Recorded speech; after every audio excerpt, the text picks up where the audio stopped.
Bupati Buru Selatan Lahamidi bertatap muka dengan jajaran BP Taskin di Kantor Badan Percepatan Pengentasan Kemiskinan atau BP Taskin Republik Indonesia Selasa 16 September 2025. Dalam pertemuan itu, Bupati Lahamidi menekankan pentingnya dukungan pemerintah pusat guna membantu pembangunan infrastruktur dasar. Selain pembangunan infrastruktur, program Presiden dan Wakil Presiden diantaranya dapur gizi dan fasilitas sanitasi untuk masyarakat perlu mendapat perhatian. Menurut Bupati Buru Selatan, langkah ini menjadi kebutuhan mendesak dalam upaya mempercepat pembangunan di daerahnya. Pihaknya tengah menyiapkan berbagai data untuk merealisasikan rencana pembangunan yang telah dibicarakan.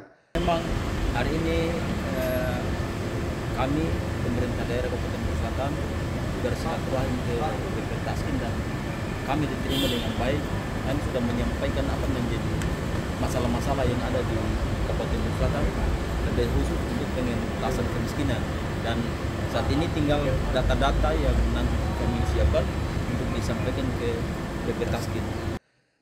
Tenaga ahli utama Badan Percepatan Pengentasan Kemiskinan Republik Indonesia, Dr. Insinyur Sangaji, menyatakan siap menindaklanjuti langkah pemerintah Buru Selatan.